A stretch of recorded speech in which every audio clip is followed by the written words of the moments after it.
Matthew chapter 14. At that time Herod the Tetrarch heard about the fame of Jesus, and he said to his servants, "This is John the Baptist. He has been raised from the dead. That is why these miraculous powers are at work in him." For Herod had seized John and bound him and put him in prison for the sake of Herodias, his brother Philip's wife, because John had been saying to him, "It is not lawful for you to have her." And though he wanted to put him to death, he feared the people, because they held him to be a prophet. But when Herod's birthday came, the daughter of Herodias danced before the company and pleased Herod, so that he promised with an oath to give her whatever she might ask. Prompted by her mother, she said, "Give me the head of John the Baptist here on a platter." And the king was sorry, but because of his oaths and his guests, he commanded it to be given. He sent and had John beheaded in the prison, and his head was brought on a platter and given to the girl, and she brought it to her mother.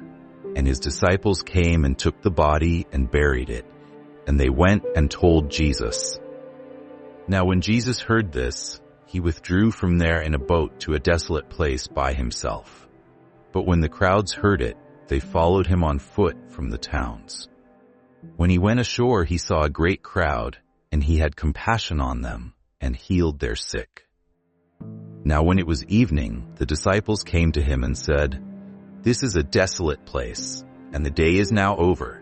Send the crowds away to go unto the villages and buy food for themselves." But Jesus said, "They need not go away. You give them something to eat." They said to him, "We have only 5 loaves here and 2 fish."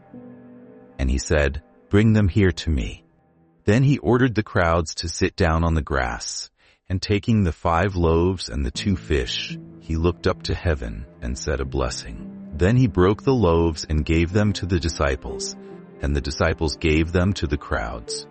And they all ate and were satisfied, and they took up 12 baskets full of the broken pieces left over. And those who ate were about 5,000 men, besides women and children. Immediately he made the disciples get into the boat and go before him to the other side, while he dismissed the crowds. And after he had dismissed the crowds, he went up on the mountain by himself to pray. When evening came, he was there alone.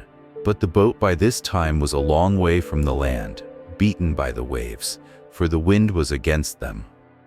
And in the 4th watch of the night he came to them, walking on the sea. But when the disciples saw him walking on the sea, they were terrified and said, "It is a ghost," and they cried out in fear. But immediately Jesus spoke to them, saying, "Take heart, it is I. Do not be afraid." And Peter answered him, "Lord, if it is you, command me to come to you on the water." He said, "Come." So Peter got out of the boat and walked on the water and came to Jesus. But when he saw the wind, he was afraid, and beginning to sink, he cried out, "Lord, save me." Jesus immediately reached out his hand and took hold of him, saying to him, "O you of little faith, why did you doubt?" And when they got into the boat, the wind ceased. And those in the boat worshipped him, saying, "Truly you are the Son of God." And when they had crossed over, they came to land at Gennesaret. And when the men of that place recognized him, they sent around to all that region and brought to him all who were sick and implored him that they might only touch the fringe of his garment. And as many as touched it were made well.